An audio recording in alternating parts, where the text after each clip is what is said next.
If you are tired of creating the most amazing blogs and content and not having it read, this is the podcast for you. We're going to explore 5 proven headlines that will be sure to attract an engaging audience. Come listen. Welcome to the Behind Her Brand podcast with your host, Kimberly Spencer. Every week, join Kimberly and her guest for inspiring interviews with passionate business builders, corporate leaders, and catalysts of change. Plus, we will be sharing business and career building strategies and tools that you can use to grow. So let's dive into today's episode. Okay, so I know you guys have heard me over the various podcasts share about the different frustrations that I hear often. And one of the most prevalent ones is that feeling of you have an amazing body of work. Okay, great content. You have great blogs, great podcasts. You may have a great website, all these amazing things that you feel is great, but you cannot seem to get people to listen, review, read, comment, or anything. And oftentimes, whenever I review someone's information, if they ask me to do an audit, the biggest thing that stands out the most is the headlines, your taglines. Those are the things that will immediately grab someone's attention. And what we're going to go through to podcast today is I'm going to share with you 5 of the most leading headlines that you should infuse, depending, obviously, if it fits the content throughout your body of work. And let me share why this is very important. Headlines is one of the first impressions that someone's going to have outside of visuals when it comes to your marketing.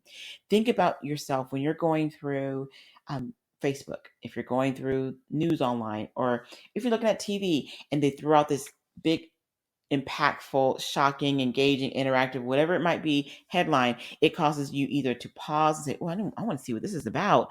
Or maybe if you see it, if you're scrolling through online, it catches your attention because of how it's worded. So then you read, right? You find yourself engaging. Headlines are very important, okay? Because if you're going to be sharing courses, books, blogs, services, programs, you need to really perfect the art of the headline. So here's another thing. It not only does it grab attention, it can also make your message easier for them to read. It can also really convey your main points that you really want someone to say, oh, this is what they wanted to share with me. It makes it stand out more when the headline brings them in. And also, many times it can actually lead to you developing a new client. Okay.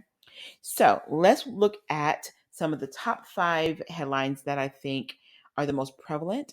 And when I go through them, ask yourself, okay, have any of these ever caught my attention? And if it did, then obviously it did its job, right?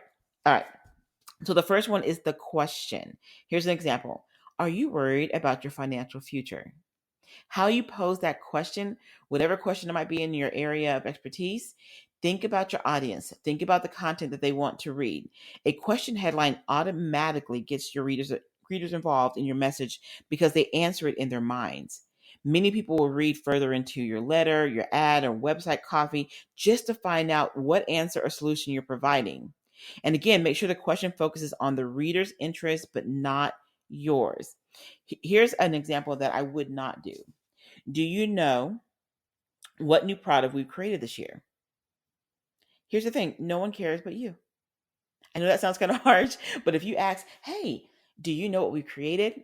Listen to when I say it again, it doesn't really grab your attention, does it? It doesn't make you say, no, I don't know what you created. That's pretty much what's going to go through your mind. So it doesn't make you want to dive in more. But if I ask a question, are you worried about your financial future? For many people, yeah, depending on where they are in life, it might be, well, I'm worried, but or maybe it's like, well, I wish it was a little stronger. You find yourself answering the question in your mind. So then you're going to dive into the article to learn more. So make sure your question really fits the different types of solutions that you offer for your client. Okay. Here's another question. Do you find yourself struggling with your weight? Well, many people will say, yes, I sure do. And from there, they're going to dive into the article to find out, okay, what are they talking about when it comes to my weight? It might be, do you find it challenging to be creative in your business?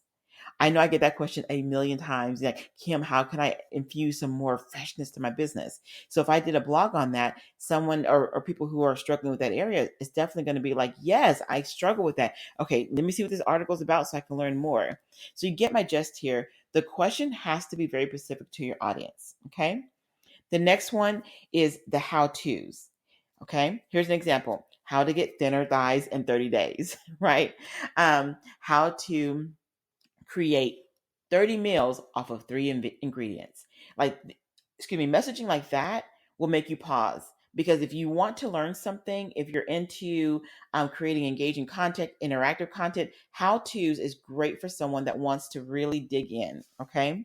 They work very well because people love information that shows them how to do something. Thousands and thousands of book titles begin with how to.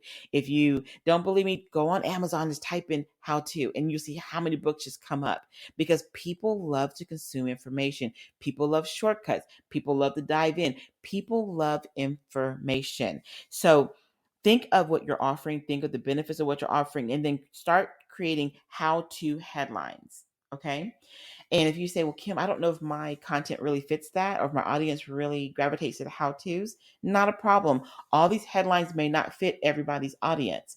However, for the most part, I would say 99% of any niche, any area of business or career, how to content is always necessary and needed. People love to learn. And here's a side note: if you create a business and product and services, etc., around teaching someone, they will stay longer with you. People love to be connected to brands. They love to be connected to businesses. They love to be connected to organizations that are teaching them something, helping them to grow, helping them to become better, because innately we all want to become better. So look at what you're offering, what you're putting together, and ask yourself, am I showing enough engagement in the type of content that's helping someone become better or challenging them to grow? So the next one is the testimonial. Okay. Now, this is very much rooted in before and after kind of results. Here's an example: Jane Smith's consulting is pure magic. Our sales have increased by 30%. Whenever we read testimonials that show someone not just, oh, so and so is amazing to work with, but more importantly, working with so and so, we saw a significant increase over the next 90 days. Saying something like that will make someone say, man, I want results. I want that type of increase, or I want that to happen in my family, or in my health, or in my career, whatever it might be.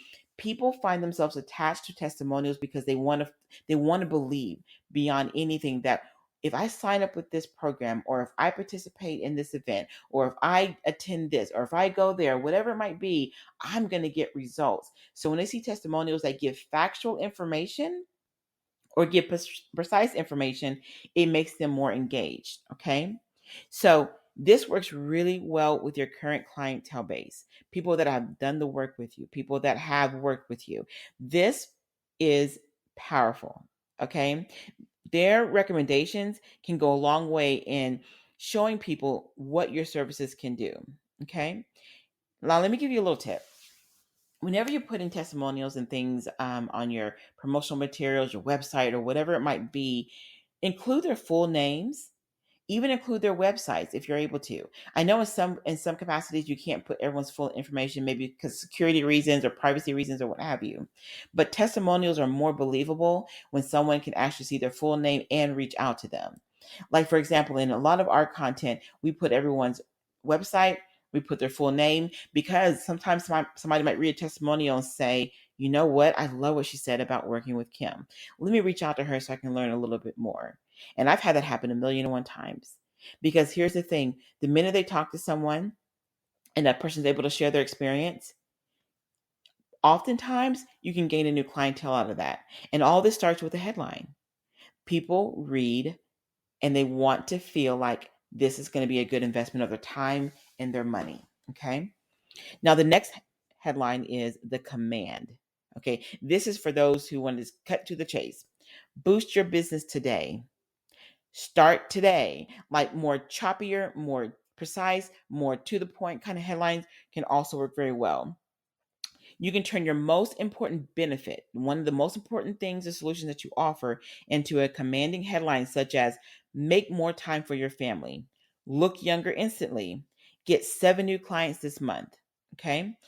Also, by throwing a number into your headline is another good strategy, because readers seem to like odd numbers as opposed to even numbers. Think about that. How often do you see too many even numbers in headlines? I know it's crazy, but in the world of marketing, I can tell you odd numbers always seem to win out. Okay. So think about that. When you look at all your benefits, write them out and ask yourself, is there anything that can be quote unquote commanding, such as, like I mentioned, make more time for your family, look younger instantly, boost your business today, grab this new car today. Like those type of headlines sometimes causes people to say, yeah, I do want to make more time. Yeah, of course I want to look younger. Yeah, would love to have new clients every single month. When you create that kind of feeling, people are going to be more engaged and want to read on. Now, the last headline is the news. Okay. Here's an example: introducing our new Rest Assured tax service. Now, here's the thing. The news typically works the best if you truly have something big to announce that is of interest to the reader, like something that will make their career or business better. But strive not to make news out of something that really isn't news. This really works well if you know that you're getting ready to launch a really great new program that you know is going to be fantastic for your audience. This is where you can say, introducing, this is where you're launching, this is where you're creating some fun, creative headlines so that people can get interest, you can generate interest. This is where this works best, okay? Once your readers know you have something they're interested in, they'll take the time to read your entire article, brochure, letter, ad, website, whatever it might be. Infuse either one, two, or all, depending on your area of business, these different headlines. And just to recap, we went through the question, like, for example, are you worried about your financial future? We went through how to, example, how to get thinner in 30 days. The testimonial is the third one. And the example I gave was Jane Smith Consulting is pure magic. Our sales have increased by 30%. The fourth, the command. Boost your business today. The fifth, the news. Introducing our new Rest Assured tax service. So spend some time looking at what it is that you are positioning, what it is that you're communicating in your marketing copy, and ask yourself, are you creating something that will quickly get someone's attention so that way they'll spend more time with your content? And more importantly, when you create engaging content, it'll lead them down to the next step. They're going to want to go to your website. They're going to maybe sign up for your newsletter. They may even reach out and say, you know what? I love how you communicate. I love what you're sharing here. Would love a consultation. Or I would love to join your program. Whatever that might be, go through your headlines and ask yourself, are they engaging? Okay. I hope this has been helpful to you. I challenge you to spend some time with this area, because the saddest thing to me is when people put such incredible, amazing effort into what they're writing and creating for it not to translate in the ways that they desire. So thank you guys again for listening to another episode of our Behind Her Brand podcast. I am your host, Kimberly DeShields-Spencer. And if you would like to learn more about Behind Her Brand, join us over at www.behindherbrand.net.